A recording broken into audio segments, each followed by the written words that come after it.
नमस्कार साथियों। आज की क्लास में हम भक्ति काल के अति महत्वपूर्ण प्रश्नों को कवर करेंगे जो आपके लिए नेट, पीजीटी, टीजीटी सभी के लिए इम्पोर्टेंट है। भक्ति काल इसका समय 1375 से 1700 विक्रम संवत तक है और भक्ति काल को जैसा कि हम जानते हैं दो काव्य धाराओं में बांटा गया है, निर्गुण काव्य धारा और सगुण काव्य धारा।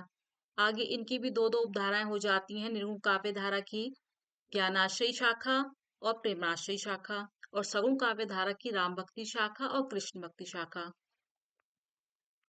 अब हम कुछ इंपॉर्टेंट प्रश्नों को सॉल्व करते हैं। भारत में सबसे पहले भक्ति का उदय कहाँ हुआ?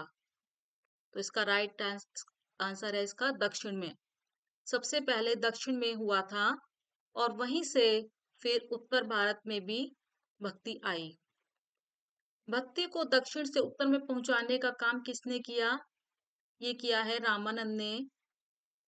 भक्ति आंदोलन को भारतीय परंपरा का स्वाभाविक विकास किस आलोचक ने माना है? हजारी प्रसाद द्विवेदी ने। शंकराचार्य का दार्शनिक सिद्धांत यानी दर्शन क्या कहलाता है? अद्वैतवाद। ये सारे प्रश्न मोस्ट इंपॉर्टेंट हैं। भक्ति आंदोलन को ईसाईयत की देन किसने कहा है?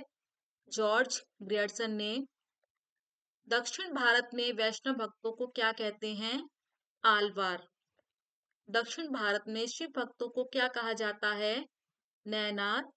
आलवारों की संख्या कितनी है? इनकी संख्या 12 है और आलवारों के पदों का संकलन किस नाम से किया गया है?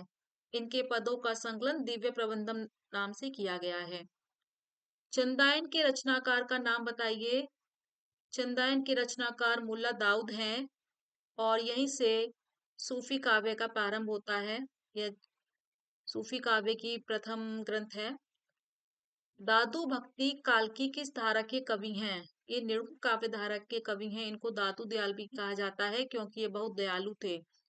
रामचरितमानस के रचनाकार का नाम बताइए। इसके रचनाकार हैं महाकवि तुलसीदास। भ्रमर गीत के रचनाकार का नाम बताइए। भ्रमर गीत के रचनाकार का नाम है सूरदास। आखिरी कलाम के रचनाकार कौन हैं? मलिक मोहम्मद जायसी। कबीरदास की पत्नी का क्या नाम था? लोई। कबीरदास जी के पुत्र और पुत्री के क्या नाम थे? कमाल पुत्र का नाम और पुत्री कमाली। भाषा पर कबीर का जबरदस्त अधिकार था। वे वाणी के डिक्टेटर थे। यह किसने कहा है? हजारी प्रसाद द्विवेदी ने।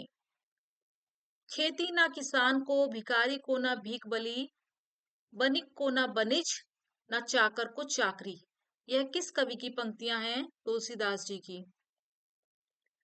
भक्तमाल किसकी रचना है? नाबादास की। इसमें अनेक भक्त कवियों का परिचय है। रामचंद्रिका के रचनाकार कौन हैं? केशवदास। निर्गुण ब्रह्म कैसा है? यह सत्व, रज और तम इन तीनों गुणों से रहित है। वह निराकार है, वाणी से अव्यक्त है और इसका कोई रूप नहीं है। बीजक के कितने भाग हैं?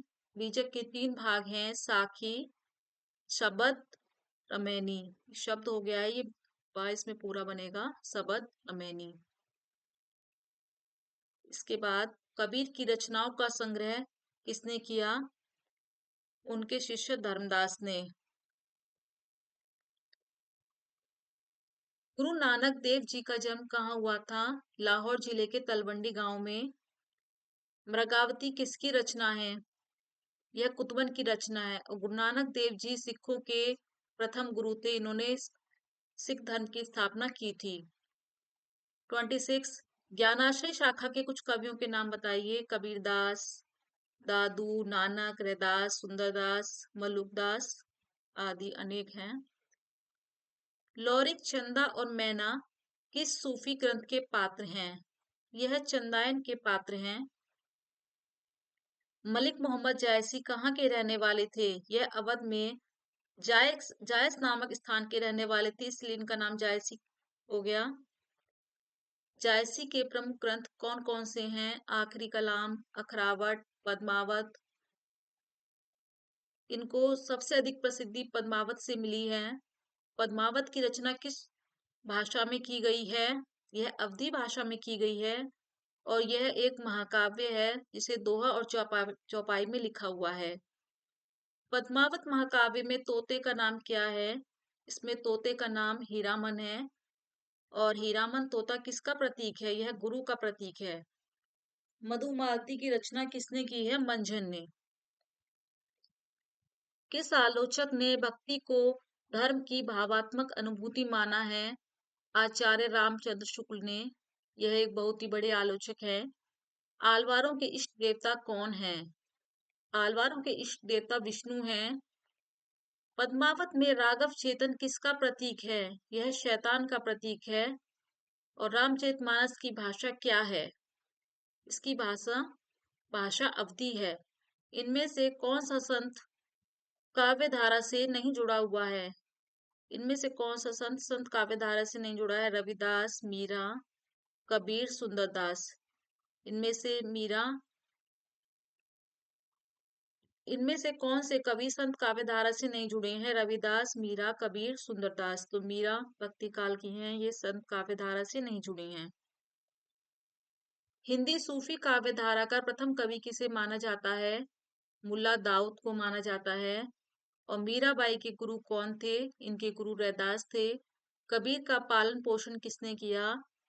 इनका पालन पोषण नीमा नामक जुलाहा दंपति ने किया, क्योंकि यह एक विधवा ब्राह्मणी के यहाँ जन्म हुए थे और वह इनको लहरतारा नामक तालाब के किनारे छोड़ गई थी। तो वहां नीरू नीमा नामक जुलाहा दंपति इनको ले गए और उन्होंने ही इनका पालन पोषण किया।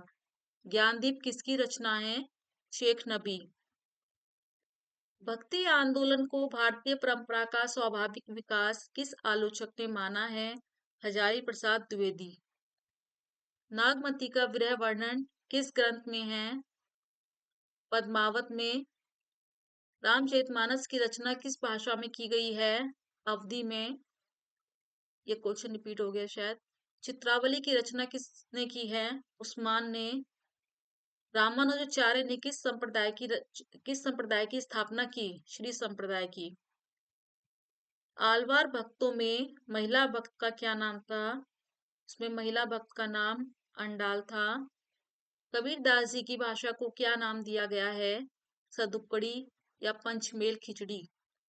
संत नामदेव जी का जन्म कहाँ हुआ था? इनका जन्म महाराष्ट्र में हुआ था।